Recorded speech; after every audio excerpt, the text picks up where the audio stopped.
Değerli basın mensupları, hepiniz hoş geldiniz.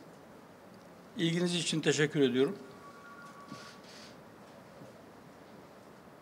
Dün itibariyle ilk oruçlarımızı tuttuk, ilk iftarımızı yaptık. Rahmet iklimine girdik. Ramazan'ın memleketimize, milletimize, İslam alemine hayırlar getirmesini Rabbimden niyaz ediyorum.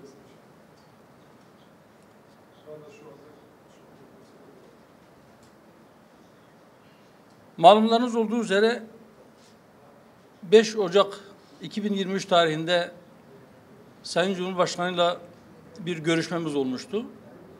O görüşmede ittifaklar gündeme gelmişti. Ve görüşmeden sonra basına yaptığımız açıklamada bir ittifak teklifinin olduğunu, bunu partimizin yetkili kurullarında değerlendireceğimizi söyledik. Görüşmeler devam etti. Görüşmeler devam etti ve hepinizin malumu olduğu üzere yine 6 Şubat tarihinde çifte depremle sarsıldık. 11 ilimizde çok ciddi yıkımlar meydana geldi. Ve o depremlerden sonra bizim birinci öncelikli gündemimiz deprem oldu. Yaraları sarmaya koştuk.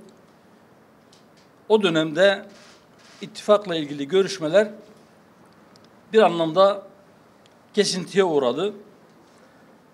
Daha sonra yaraların kısmen sarılmasından sonra hayat devam ediyordu ve bir seçim kararı alındı.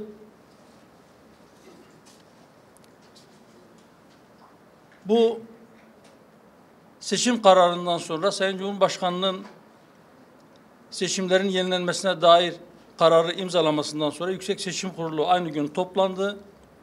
Seçimlerin 14 Mayıs tarihinde yapılmasına karar verdi ve bu karar resmi gazetede yayımlandı. 11 Mart günü hemen akabinde biz Başkanlık Divanı'ndaki arkadaşlarımızla toplantı halindeydik ve Cumhurbaşkanlığı seçiminde Sayın Erdoğan'a destek vereceğimizi açıklamıştık. Parlamento seçimleriyle ilgili ise görüşmelerimizin devam ettiğini belirtmiştik. Görüşmeler devam etti, bir müddet daha devam etti ve sonuç itibariyle bizler Hüdapar olarak aslında başından beri kendi logomuzla ittifak içerisinde seçimlere katılma yönünde bir ağırlık kazanan görüşümüz vardı. Sizlerin de malumları olduğu üzere geçen sene seçim kanunlarında değişiklikler yapıldı ve bu önümüzdeki seçimlerde bu yeni kanun uygulanacak. Yeni kanunun uygulandığı seçimlerde de ittifak içerisinde yer alan partiler birbirlerinin artık oylarından istifade edemeyecekler. Her partinin oyu ayrı ayrı sayılacak. Biz o görüşmeler devam ederken birkaç kez basının karşısına çıktık ve ısrarla şunu söyledik. Dedik ki seçimlere birlikte girme, parlamento seçimlerinde de birlikte hareket etme iradesi esasen vardır. Prensipte bu konuda bir anlaşmamız vardır. Ama bunun nasıl olacağı üzerinde arkadaşlarımız çalışıyorlar. Bu çalışmaları yaparken de biz Hüdapar olarak basit hesaplara girmedik. Yani bu seçimlerde ittifaka dahil olma durumunda birinci önceliğimiz Hüdapar'ın kaç vekille mecliste temsil edileceğinden ziyade ittifakın totalde toplam olarak çoğunluğu sağlayıp sağlayamayacağı konusunda biz kafa yorduk ve o tür simülasyonlar geliştirdik. Yani maksimum fayda nasıl elde edilir? En iyi sonucu nasıl alabiliriz? Elbette ittifak içerisindeki partilerin de istifade edeceği ama toplamda ittifakın meclis çoğunluğunu nasıl sağlayacağı üzerinde durduk.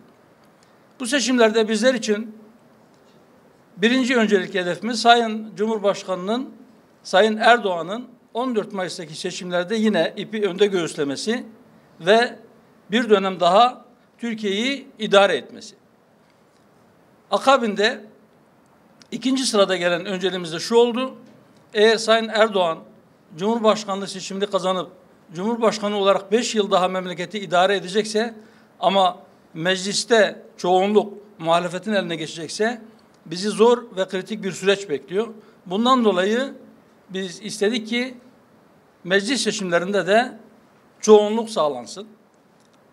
Üçüncü isteğimiz, talebimiz, beklentimiz partimizin de mecliste güçlü bir şekilde temsil edilmesi, bu sesin meclisten millete duyurulması. Bu önceliklere göre simülasyonlar yapıldı ve sonuç itibariyle vardığımız karar şudur arkadaşlar. 14 Mayıs 2023 tarihinde yapılacak olan parlamento seçimlerinde AK Parti liselerinden girmek suretiyle seçimlere katılacağız.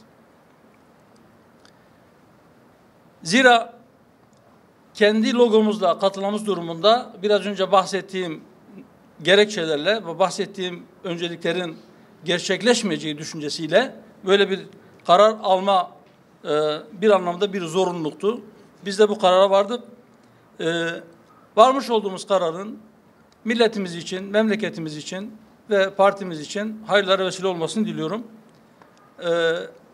Tekrar ediyorum, daha önce zaten Cumhurbaşkanı seçiminde Sayın Erdoğan'a destek vereceğimizi ilan etmiştik. Parlamento seçimlerinde de bazı arkadaşlarımız AK Parti liselerinden gösterilmek suretiyle parlamento seçimlerine birlikte katılacağız. Arkadaşlar, bize göre ittifaklar siyasetin doğasında olan bir şeydir. Özellikle de bu sistemde, yani Cumhurbaşkanlığı hükümet sisteminde bir kişinin yürütme erkeni alabilmesi için mutlaka geçerli oyların yarısından fazlasını alması lazım. Yani bir kişi Cumhurbaşkanı adayını Cumhurbaşkanı olarak seçtirmek istiyorsa mutlaka geçerli oyların yarısından fazlasını alması gerekiyor. Öte taraftan %7'lik bir seçim barajı var. Bu iki husus partileri ittifak yapmaya zorluyor. Elbette partiler kiminle ittifak edeceklerini, adayı çıkarıp çıkarmayacaklarını kendi yetkili kurullarında tartışarak karar verirler.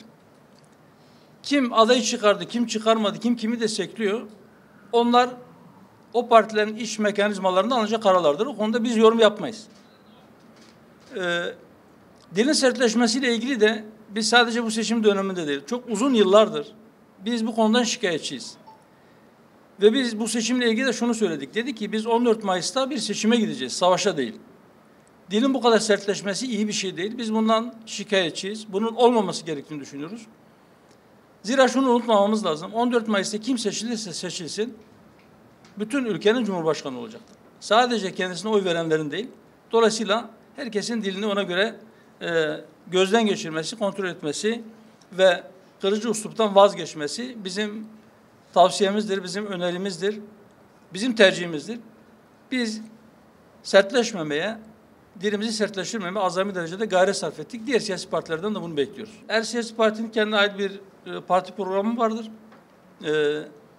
Bu ittifak görüşmelerine başlamadan önce, hatta seçime belki bir yıldan daha fazla bir zaman varken biz şunu söyledik. Dedi ki evet, bugünkü sistem siyasi partiler ittifaklara zorluyor ama biz ne olursa olsun mutlaka biz bir ittifak içerisinde yer alacağız diye bir duruşumuz yok.